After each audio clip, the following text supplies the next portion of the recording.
نگران وزیر اعلیٰ پنجاب سید محسن رضا نقوی کی خصوصی ہدایت پر پنجاب کے دیگر اضلاع کی طرح ضلع خوشاب میں بھل صفائی مہم کا آغاز کر دیا گیا۔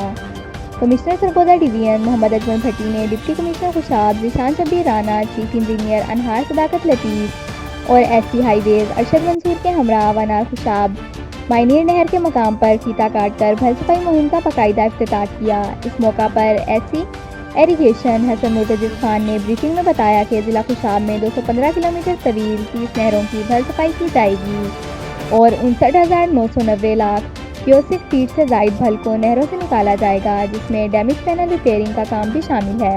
انہوں نے مزید بتایا کہ بھل صفائی مہم کو لیم سسٹم کے ذریعے مانیٹر کیا جا رہا ہے اور روزانہ کے کاموں کی رپورٹ بما تصاویر سسٹم پر اپلوڈ کی جائیں گی۔ بھل صفائی کا کام 31 جنوری تک مکمل کر لیا جائے گا۔ اس موقع پر کمشنر محمد اجمل بھٹی نے خطاب کرتے ہوئے کہا کہ بھل صفائی مہم کا بنیادی مقصد کسانوں کو ٹیل تک نہری پانی کی فراہمی کو یقینی بنانا ہے۔ انہوں نے کہا کہ حکومت پنجاب کا یہ انقلابی اقدام ہے۔ انہوں نے مزید کہا کہ بھل صفائی مہم سے نہ صرف علاقہ کا کسان خوشحال ہوگا بلکہ ملک زرعی شعبہ میں خود کفیل ہوگا۔